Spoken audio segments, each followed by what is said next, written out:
Hello, everybody, and welcome back to First Ring Daily Live, where Paul is in the yellow brick room. Yep. I followed the yellow brick road to get here. See, we left at 7:30, so how does that work out? 12, that's 5 hours. Yeah, actually we made good time. We got Yeah, 5 hours and 10 minutes. It's a little bit longer than halfway to the beach that I'm going to be driving to in 6 days. My daughter wakes up every day and says, "Is it beach day?" And we say nope, and then she gets this sad little look on her face, and then we ship her off to school. Do you ever give her an update on how far away it might be so that she could reset her expectations? Yeah, we have a calendar on the fridge that clearly has a little sun on it with like happiness and no Twitters and all that good stuff. Like everybody's going to be happy in the household. Unicorns and sprinkles. Yep. You know what I have on my fridge, Brad? Damn A it. picture of a pig. You know who drew it? As soon as I said the word fridge, I knew where this was going.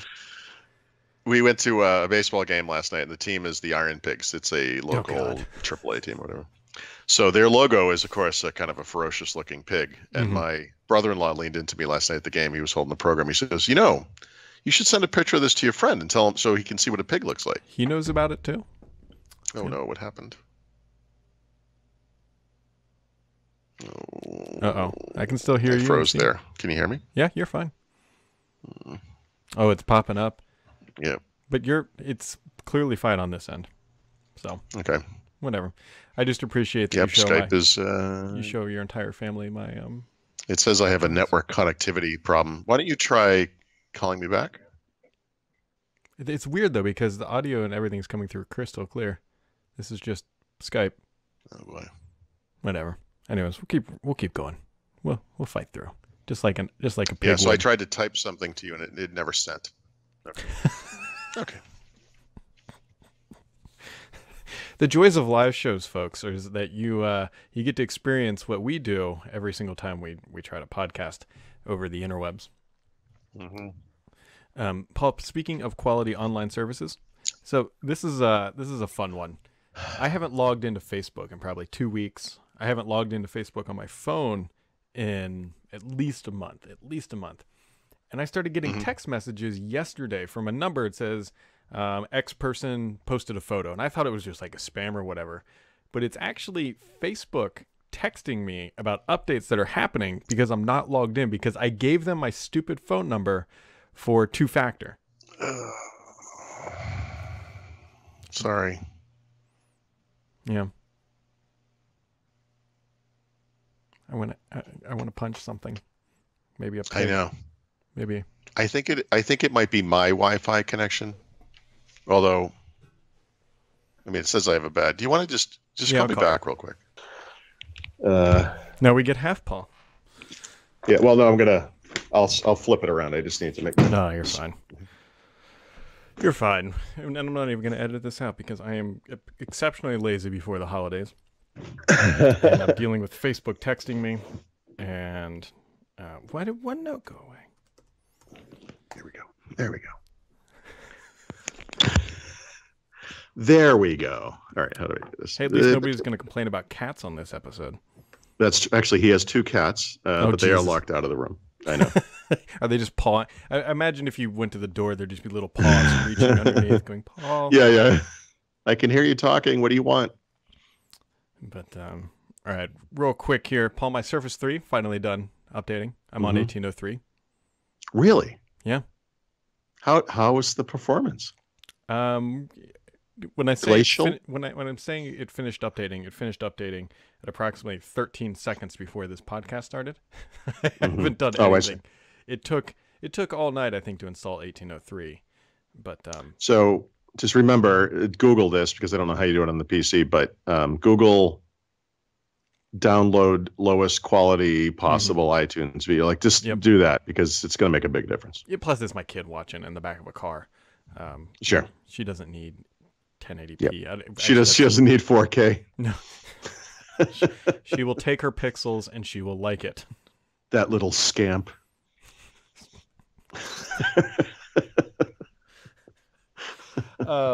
This is so.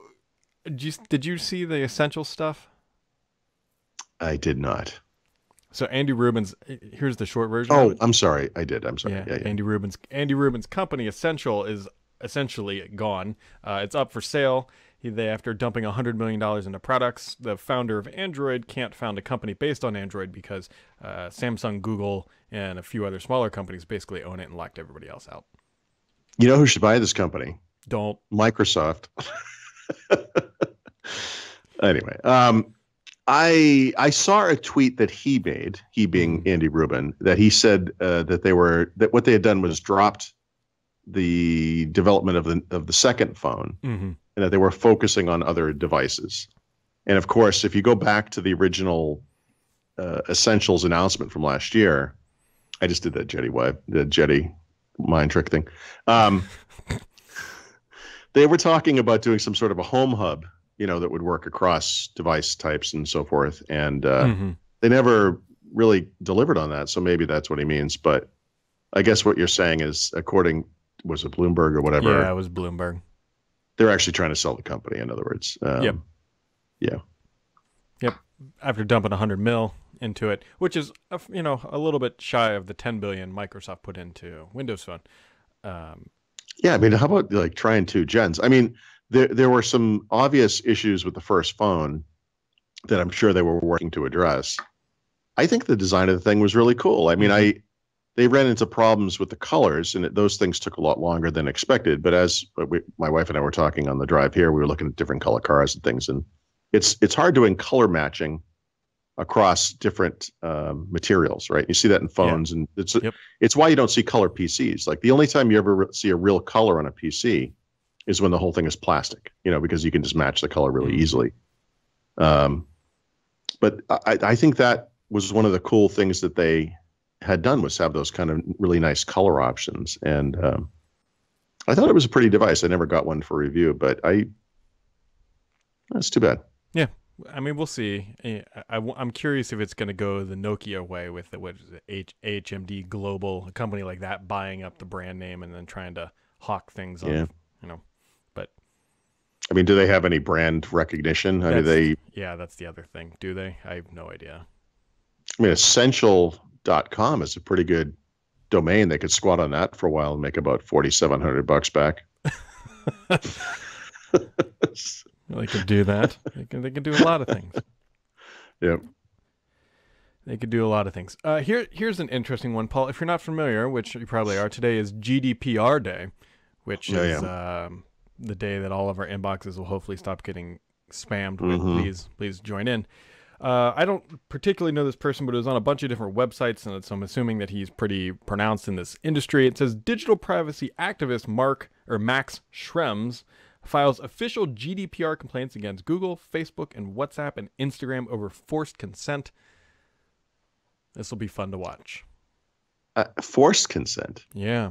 In other words, he doesn't live in the EU, and he's being forced to adhere to GDPR style privacy controls or something. I don't know. I would assume he was in the EU, but I'm going to find out here in a second.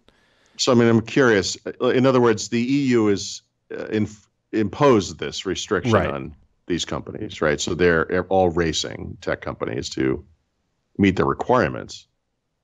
And now this individual is complaining because he's being forced to adhere to the requirements that the EU is imposing, and he's suing the companies, not the EU.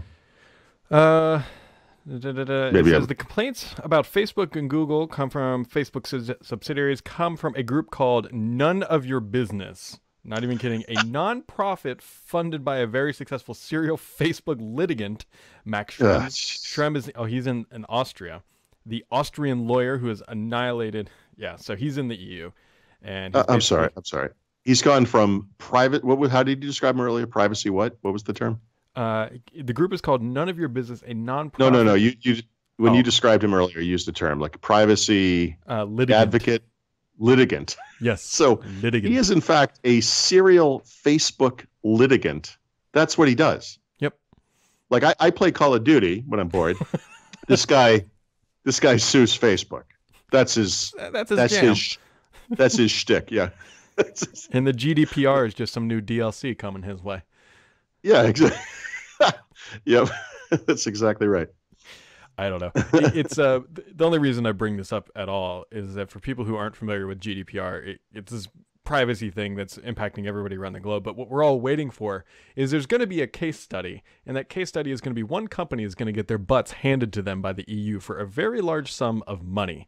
And pretty much everybody's waiting to see who's going to get nipped in the butt first, because that's going to set the precedence for compliance. Because if you're not familiar with this stuff, it's insanely complex.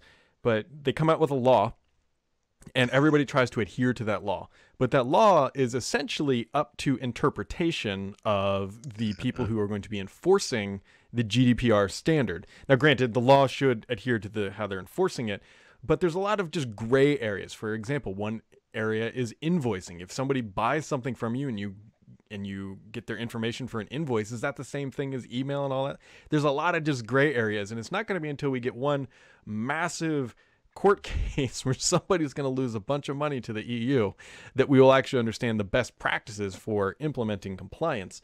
And it's going to be a fun railroad to watch, almost as much fun as Samsung paying Apple $560 million for patent infringement. Yeah, I believe the range of possible payments on that was $43 to $1 billion. So they did pretty well on that scale. Yep. I think, not to speak on behalf of the entire tech industry, but if I understand how things are working, given what the EU is like, I suspect that Microsoft, Apple, Google, Facebook, all these big companies are adhering to this as strongly as possible, because what they don't want is to be the subject of litigation like this guy is doing to them now. I mean, I think they'd rather be sued by this idiot than sued by the EU, right? You don't want to go to antitrust court or whatever it is. I guess it wouldn't be antitrust, but you don't want to face those people. So I think that's the reason these things are so stringent, because they know what it will be like if they don't do it. Yeah, the EU doesn't sue for tens of dollars. No, they don't. They enjoy daily fines. In fact, the daily fines are tied to your revenues. It's not good. But pivoting a minute back to that Samsung thing. So, Paul, would you agree that Samsung is probably the largest Android vendor? At least they have the largest mind share of consumers with their Galaxy line. No, I mean, they literally are the biggest seller of smartphones. Yeah. Yep. So I'm curious. So Apple is getting $560-ish million from Samsung. But would you consider that a tax worth paying to be in the position that Samsung is in? Yeah. This case is fascinating, right? So there among the many issues here are the designs of Apple's that Samsung copied. And by the way, they literally copied these things. There's no doubt about it.